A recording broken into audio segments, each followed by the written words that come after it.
Boa noite. Que Jesus continue nos amparando. Amém. Que a gente consiga transmitir bem a lição de hoje.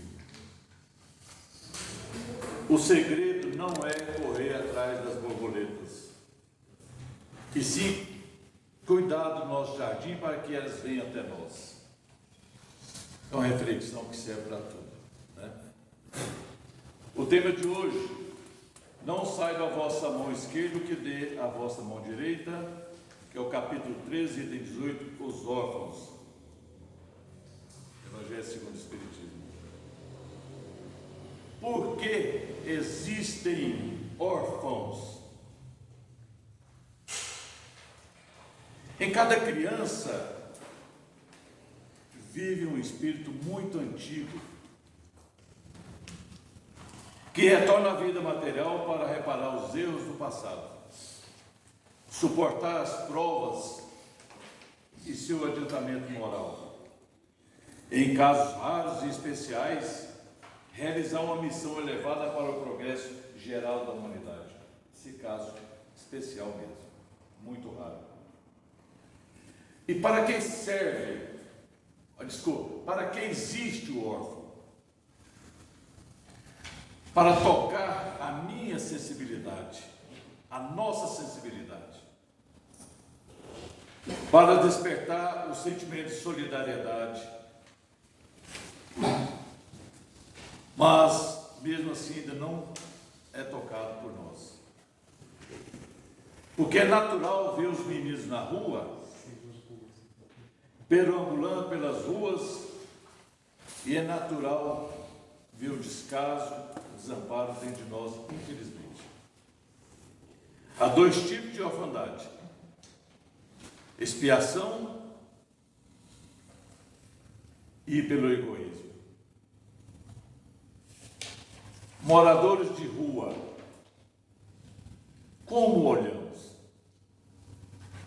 Uns olham assim, é um pivete. Outros, graças a Deus, olham e falam assim: puxa vida, ele está em expiação. E se está em expiação, vou deixar ele para lá. Ele está expiando, então deixa que ele cumpra isso aí. Não vou fazer nada, porque ele está expiando, ele tem que cumprir essa parte de expiação. Só que não está prevista na expiação que temos que deixar largado e abandonado. Orfandade, privação de assistência da criança sem lar, sem carinho e pela ausência de quem se interessa por eles. Não pela perda dos pais ou um deles. Existem órfãos com pais vivos. Engraçado que a gente, quando fala em órfão, a gente só imagina criancinha, não é isso? Adulto, adolescentes que estão nas ruas, podemos classificar como órfãos. O que é órfão? É o que foi dito aqui. Órfão é quando abandona a casa, ou então está em casa, mas não tem o reconhecimento, não tem o carinho ou a atenção dos pais. É quando a criança ou adolescente fica isolado dentro de casa, enfurnado lá no quarto dele, no computador, não sabendo o que está fazendo, só em jogos, ou em contato não sei com quem. Quando nós vamos para o asilo, os idosos também são órfãos. Por que estão lá? Tem vários fatores. Ou porque não tem familiares, porque tem asilos que pegam também de gente e colocam lá. Mas tem que ter pelo menos um familiar, porque parece que alguma obra não aceita. Tem que ter alguém responsável. Então, se está lá, porque não tem, é indigente, não tem, é órfão. Quando os pais estão no asilo, ou o pai ou a mãe, que o filho deixou lá e não volta mais, é um órfão que foi abandonado. Que a gente fala assim, esse menino aqui é órfão, pai e mãe. Mas esse pai aí é órfão de filho. Então aqui fala, e claro que menciona mais a questão da criança. Aqui diz o seguinte: se por acaso se distribuíssemos os órfãos todos deste mundo entre as famílias, não tocaria uma criança para cada grupo de 50 habitações. O casal que não pode ter filho, ou que perdeu, entre aspas, o filho, e não pode ter mais, por que não adota?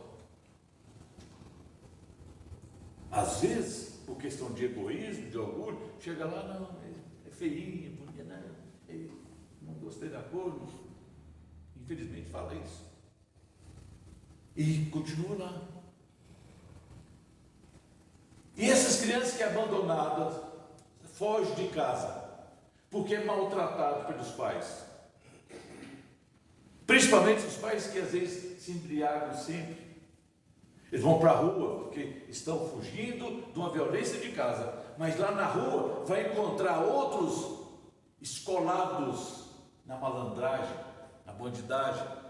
E é um prato cheio para, vem cá, eu vou te cuidar. Aí pronto. A gente chega, né? Eu sinceramente, isso aqui eu já fiz palestra sobre ele. E é claro que quando vai chegando no dia que vai falar sobre um assunto, né? Vamos supor, se você vai falar sobre a paciência, e já está chegando na hora de falar, ou no mesmo dia, você, no trânsito começam a buzinar para você e tal, vai te exercitando a paciência. Esse aqui, hoje, eu fui buscar minha esposa, parando na padaria e tal, e tinha um adolescentezinho na rampa, pedindo, bem apresentar para ouvir, e o outro maior lá no cantinho. Eu falei, puxa vida, e por Deus do céu, Eunice, sobe na rampa de lá. Porque a rampa é estreita. Você vai passar lá, não sei o que pode acontecer. Por mais que nós estamos trabalhando esse tema, a gente ainda fica preocupado. E tem que ficar. Por quê? Porque é um ente do mundo que sofreu as consequências, que o mundo ali abraçou e aprendeu várias coisas. Ele não teve chance de estudar. Ele não sabe o que é o bem, que não teve o conforto do lar, ou alguma coisa assim. Então ele aprendeu coisas e fica com o coração frio. Ele tem cismas entre os adultos, então não sabemos a reação dele. Até uma pessoa deu um guaraná para ele e tal, aí começou a brincar com o outro, né? Tirou onda com a... Aí a gente fala, puxa, pensou? A gente dá uma coisa, nem falar obrigado, ainda fica tirando, brinca aqui, então, tomando, então. É a reação deles. Eles não aprenderam de outro jeito.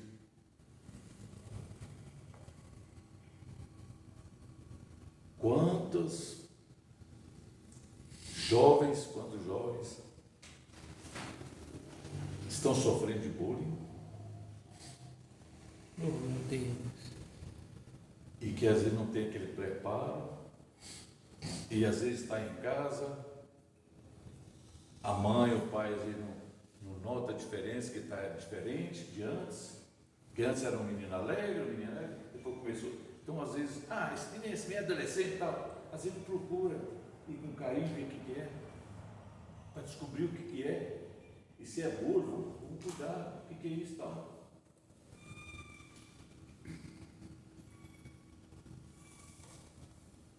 A verdade é que todos somos responsáveis. O que é o bem para quem passou fome, frio, necessidade e maus tratos desde a tenridade? O que é o mal para quem não conheceu o conforto de um lar e nem teve a oportunidade de frequentar escolas, aprender noções de civilidade e educação? Eu não sei se eu apresentei aqui um texto e não tenho tempo. Já, né? Esse não tem tempo, ele é de outro tema, mas serve para isso aqui também. É aquele pai, ou o pai e a mãe, ou os dois, ou só um, e o pai chega do serviço, né, de terno, chega com um jornal na mão, um computador, a criança vai abraçar o pai, pai para mim. Eu estou cansado, eu tenho que tomar banho, eu tenho que assistir o jornal, que eu não sei o que mais, eu tenho que ver como está o dólar, e não dá atenção para as crianças, não dá isso, e dá só bronca. Às vezes ele senta no sofá para assistir televisão, a criança pula no colo porque quer carinho, e ele não. A questão da empresa é, eu falo, olha, não tem tempo para você, eu preciso trabalhar, eu preciso sustentar vocês. Então essa é a minha empresa, é o que eu tenho que ganhar. Eu tenho cliente muito importante. E não dá atenção para o filho. Não sai para, às vezes, tomar um sorvete. Estou falando de uma maneira geral. Não sabe quem é professor, nunca foi buscar na escola. Independente da situação, que é um caso, foi aqui que me falaram. Um senhor que estava ali, que não lembro não. Questão de atenção. Ele falou que o Ernesto Gás, acho que foi Ernesto Gás, independente do que ele fez ou deixou de fazer, mas ele estava em reunião com vários generais, uma reunião importante, chega a netinha, vovô, eu vim para brincar, para o senhor brincar comigo. Ele dispensou todo mundo, falou, está tudo liberado, porque agora eu vou brincar com a minha netinha, ela é importante. É uma atenção para a criança. Ela sente importante. Eu fui coordenador de uma escola, quando eu fazia filosofia, e não vou falar que é a filosofia que às vezes fez eu agir dessa maneira, mas às vezes o estudo espírita, ou as duas coisas, porque a filosofia, ela te dá uma cancha para você refletir, ver lá na frente também. E nessa escola, o primeiro dia que eu falei, vou chegar cedinho, vou ver como que é a atuação. Entrava, entregava carteirinha e tal, entrava qualquer, eu falei, vamos começar diferente aqui. Bom dia, o que era de infância, bem, até o magistério. Entrava todo mundo, bom dia, e teve reação diferente, mas ninguém falava bom dia para a gente. As crianças, os adolescentes, até os alunos que faziam o magistério, falaram, mas o que é isso? Bom dia. E tinha uma cancha ali de qualquer coisa, que ali tinha vários adolescentes que bebia, que fumava, que se drogava, brigava, aí pegava suspensão, às vezes um atrito na sala de aula. Então, eles ficaram, não sei, eu falei para ele, vamos analisar. E tinha uns que fazia questão de chegar atrasado para não entrar nessa primeira aula. Já sabia, porque aí falou, mãe, 1 minuto só que eu cheguei atrasado, não deixaram entrar. E observando aquilo lá, falei, não, já bateu sim, pode deixar entrar, pode ir tudo para a biblioteca, vai lá, estuda até chegar a segunda aula. Não, mas não pode. Pode. Não vão perder essa oportunidade. E falei, essa questão de suspensão uma semana, vamos diferente. Então chegava na minha sala lá, o representante de sala que trouxe o aluno, que o professor mandou, que estava fazendo bagunça, estava não sei o que mais, tal. Eu, opa, joia, senta aí. Uai, se vai dar para mim, me manda eu sentar, aceita um cafezinho? É assustado, tem uns que aceitavam. Obrigado, eu aceito sim. É porque tem aqui mais cara de pau, que eu acho bacana, né? E tal. Por que aconteceu? Assim, tal. E assim foi indo. Aí teve umas coisas mais pesadas um pouquinho. Falei, vamos fazer um negócio? Se vai suspender? Eu falei, não vou. Não vou suspender. Vamos fazer um trabalho? Uai, vamos. Só que esse trabalho tem que ser com seu pai ou com sua mãe. Topa? Então, você vai lá no Hospital Araújo Jorge, na ala infantil, e você vai entrevistar alguém das crianças que estão doentes. E depois você vai se apresentar na sala de aula contando o fato. Pode ser? Pode. Nossa, e assim foi. E chegando, e foi na sala. Falou, encontrei uma menina assim, doença triste, tal, quer ser médica, não sei o que mais. Olha, eu fiquei triste e tal. Então bateu palmo e tal, e achou bom, achou interessante. A mãe ficou. Ele viu uma outra realidade. Então tem muitas questões disso aí. Aí a questão de ir no banheiro, aí para fumar, para isso aqui, eu falei, nossa senhora, o diretor não se pegava, vamos suspender. Eu falei, espera aí um pouquinho. Fui sala por sala, falei, olha, quem fuma, quem faz isso, não quer saber. Quem quiser conversar comigo, numa boa, vamos reunir na sala tal. Eu vou avisar todo mundo, daqui a pouco estou lá. Quem não quiser ir também, não, obrigado. Aí fui sala por sala, fui para lá, estava cheia a sala. Falei, vamos tentar fazer um sem discípulo. Vamos. Você, o que você... eu fumo. Por que você fuma? Você tem vontade de parar? Tem, mas é difícil. Tá, por que? Como você começou? Comecei porque lá em casa, minha mãe vai comprar uma carteira de cigarro. Eu ia comprar. Depois ela falou assim, abre a carteira de cigarro. Abria. Tira o cigarro para mim. Tirava. Agora tira e acende para mim. Aí depois começou a pôr na boca. E acender. Daí eu comecei a fumar. E você? O que você bebe? Não, porque lá em casa é uma briga danada. Meu pai e minha mãe bebem para danar. Aí uma briga, uma discussão, não sei o que mais. E assim foi. Então esse termo aqui é órfão. Essas pessoas são órfãos de pai, mãe. Órfãos da sociedade que rejeita, que não quer saber, quer ficar livre logo. E às vezes a gente, para querer ajudar, fala, não, mas espera aí, não vou ajudar agora não. Aí você começa no comodismo, quer ter uma desculpa. Vários irmãos nossos têm uma desculpa para não ajudar. E eu me incluo nessa. Às vezes eu falo, nós temos que ajudar. Na hora que aparece um caso, eu tenho nem de fazer uma apresentação, chega lá em casa, aparece um fato disso aí. Eu falei, puxa vida. Depois, puxa, eu acabei de falar agora, eu tenho que dar um jeito de ajudar.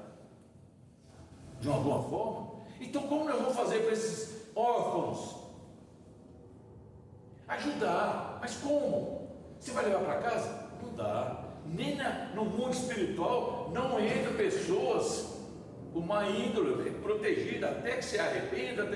Enquanto isso, o que nós vamos fazer? Eu conheço um vizinho que está assim, às vezes tem uma ideia de vamos no centro, às vezes tem uma ajuda assim, vão na igreja católica, vem aonde tem poder ajudar. A gente sozinho não dá conta. Primeiro a gente começa a fazer a prece. Ao deitar faz uma prece, agradece pelo dia e vão vibrar em benefício. Aí eu comecei a vibrar em benefício aos suicidas. De uma apresentação que eu fiz, apareceu o tempo de suicídio e tal. Nós temos que fazer vibração para o suicídio. Depois comecei a fazer uma apresentação dos abortos, o aborto da visão espírita. Eu já começo a incluir nas minhas preces.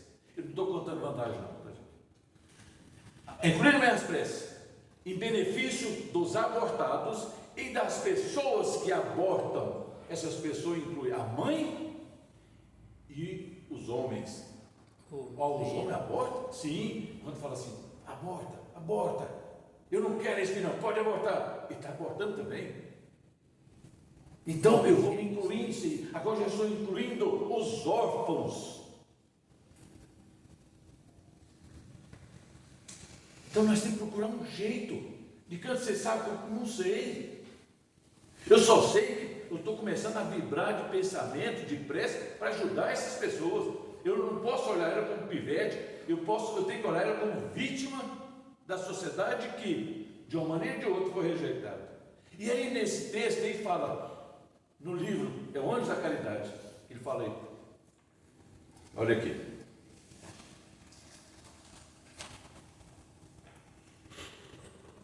Triste é o povo que não cuida de suas crianças. Triste é o país que relega ao desalento e abandono de seus filhos. Tristes são alguns dos poderes públicos deficientes, burocratizados, sensíveis e corrompidos, cujos responsáveis preocupa-se apenas com o valor monetário de seus proventos, enquanto o miserável morre de fome. Os idosos perecem à míngua, os doentes padecem por falta de medicamentos e as crianças sem esperança. Isso não está falando de Brasil, não, é dos governos que não apoiam. E nós somos corresponsáveis também. Certa vez eu fui lá na Suíça, ganhei de presente a viagem, fui lá na casa do meu filho. E aí eu comecei, você vai que eu andei mais próximo lá para não me perder, né? Porque depois, como que eu ia falar o francês, eu não sabia falar nada. Mas na redondeza lá, de manhã, eu andava na redondeza, aquele monte de toco de cigarro, quimba, né? Falei, puxa, o pessoal que fuma muito, hein? Aí eu falei pro meu filho, não, que fuma muito. Aí eu comecei a descobrir lá que o índice de suicídio era enorme. O índice de suicídio era grande lá. Mas como suicídio? Como? Um país rico desse aqui, tem de tudo e tal. E o suicídio é das pessoas, ou tinha uma idosa morando sozinha, ou idoso, ou casal de idoso, porque na hora do frio, na época do frio, eu não sei quantas vezes, não, praticamente não saem. Aí vem depressão, vem não sei o que mais e tal. Suicídio. O que o governo fez? Começou a doar cachorrinho para essas pessoas. E uma ajuda de custo para manter a ração e cuidado com o cachorro. O índice abaixou de uma para outra. Por quê? O cachorrinho, ele é uma companhia agradável para qualquer um. Se você chega nervoso em casa, o cachorro está sempre alegre, brincando. Ele não fala, ele tem sentimentos, ele doa sentimento de alegria, de amor para a gente. E a gente tem que cuidar do cachorro para ele melhorar, como ele faz também para a gente melhorar. Os dois crescem. Então, teve uma forma para suicídio, que não deixa de ser órfão. Porque lá é diferente daqui, aqui praticamente nós temos, eu moro sozinho aqui, mas minha filha mora ali, meu suporte ali, nós temos cheio de parentes aqui. Lá às vezes não é assim.